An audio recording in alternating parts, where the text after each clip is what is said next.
Subscribe कीजिए RBCM news channel को और प्रेस कीजिए बेल आइकन को सबसे पहले नए वीडियो की नोटिफिकेशन पाने के लिए। निस्फ सदी पहले जब बांग्लादेश पाकिस्तान से अलग हुआ था तो दुनिया का ख्याल ये था कि ये मुल्क अपना वजूद बरकरार नहीं रख पाएगा और यहाँ गुर्बत ही इतनी ज़्यादा थी क्योंकि इसी तरह के हालात सामने आ रहे थे कि लग रहा था कि ये मुल्क सस्टेन नहीं कर पाएगा। अब ये मुल्क पाकिस्तान बांग्लादेश से 70% अमीर था जब पाकिस्तान से बांग्लादेश अलग हुआ था, लेकिन अब पाकिस्तान से 45% बांग्लादेश अमीर हो चुका है। इस हवाले से हम बात करेंगे कि वाकई क्या ये स्टैटिस्टिक्स, ये कंपैरिजन दुरुस्त हैं और बांग्लादेश ने ऐसा क्या किया। हमारे साथ डॉक्टर सलमान सरवत मौजूद हैं जो कि माहिर माशियात हैं। अस्सलाम वालेकुम डॉक्टर साहब। में उनको पढ़ के ये एहसास हो रहा है कि जैसे ओवरनाइट ये बांग्लादेश जो है वो तरक्की कर गया। अच्छा, एक और बात जो जहन में आ रही है कि जब उन आर्टिकल्स को हम देखें या उन मबाहिस को हम सुने तो ऐसा महसूस होता है कि बजाय हम अगर कोई तरक्की कर रहा है तो उसको हम प्रेस करें, हम अपने आप को कोसना शुरू कर रहे हैं।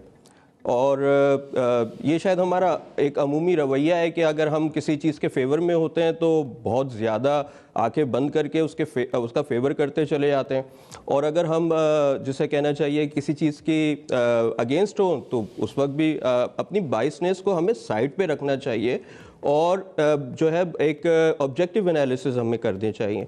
अब जहाँ तक रही बात इकोनॉमिक परफॉर्मेंस ऑफ बांग्लादेश ना, जी, इकोनॉमिक परफॉर्मेंस अगर हम उसको थोड़ा सा एनालाइज करें तो आप सेपरेट हुआ तो हम उर्दू का एक मुहावरा है कि हम कहते हैं भाई टके टके पे जो है वो लोग बिक जाते हैं, आपकी टके की औकात नहीं। टका जो है वो डिनोमिनेशन एक बहुत ही लो डिनोमिनेशन वाली करेंसी तस्वुर किया जाता था, आज ₹2.25 का है।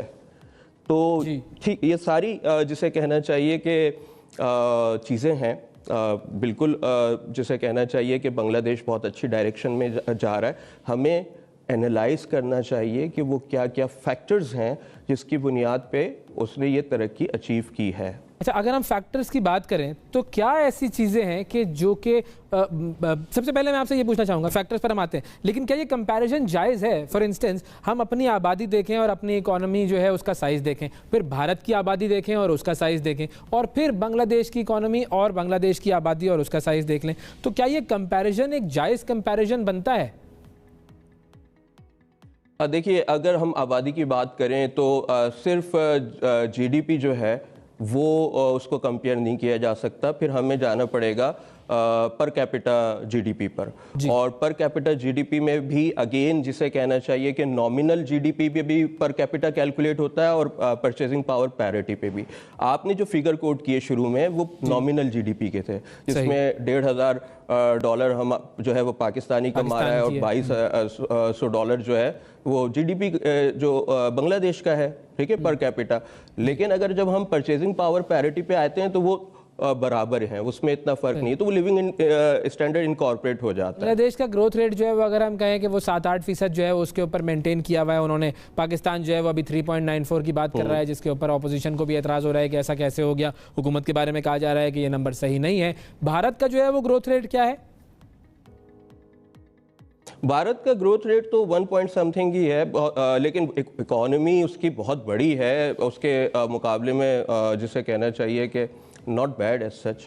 यानी कि अगर साइज बहुत बड़ा हो तो छोटी सी ग्रोथ इम्पैक्ट बहुत ज़्यादा हो जाता है। थोड़ा सा फर्क, हाँ बिल्कुल, थोड़ी फाइनली गए थे इकट्ठे ही, तकरीबन हम वहाँ पे थे और उसके बाद भी जाते रहे। तो हम दोनों आपस में जब बात करते थे गलियों में फिरते हुए, कितनी गुर्बत का अंदाजा हमें होता था।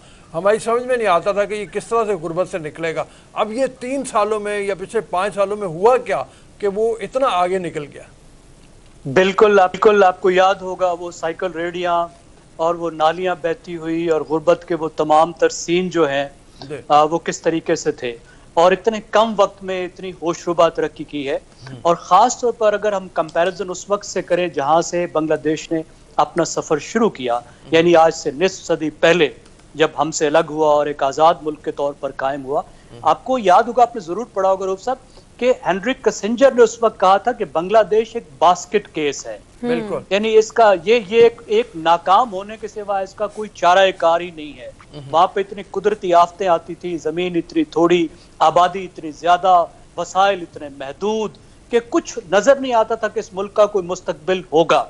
और उस वक्त जो पाकिस्तान था, यानी उस वक्त का मगरबी पाकिस्तान, उसकी वहां की आमदनी, यानी एक आम जो मगरबी पाकिस्तान का आदमी था, वो 70% ज्यादा कमाता था एक बांग्लादेशी की निस्बत।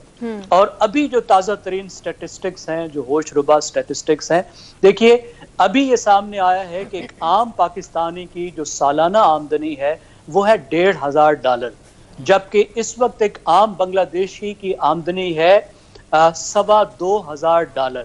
यानी एक आम बांग्लादेशी एक आम पाकिस्तानी की निस्बत 45% ज्यादा खुशहाल हो चुका है। और साथ साथ दूसरे फिगर्स आपके सामने हैं, एक्सपोर्ट्स उसकी हमसे ज्यादा दुगनी है, उसके जो फॉरेन एक्सचेंज के रिजर्व्स हैं वो हमसे दुगने हैं। और उसके साथ साथ जगह ये भी कि तकरीबन 2 करोड़ लोगों को उन्होंने पिछले चंद सालों में गुर्बत की लकीर से नीचे खींच के ऊपर लेके आए हैं, उनकी मिडिल क्लास बढ़ गई है, ये सब कुछ भी है। बहुत इंपॉर्टेंट, देखिए जिस तरीके से ये तो अभी तक जो हो गया है ना, लेकिन इसी रफ्तार के साथ वो आगे जा रहा है। इस साल जो है उसकी तरक्की की रफ्तार 9% है, हमारी पाकिस्तान की बमुश्किल 4% हुई है। और ये हुकूमत जो है हमें चैन से बैठने नहीं दे रही, हमारा नाटका बंद किया हुआ है कि देखो जी 4% ग्रोथ आ गई। बिल्कुल मुसलसल 8% से ग्रो कर रहा है, इस साल 9% ग्रोथ है। तो आप अंदाजा लगाइए 10 साल बाद कहाँ होगा। ये एशिया का एक राइजिंग स्टार बन चुका है जो मुसलसल आगे जा रहा है।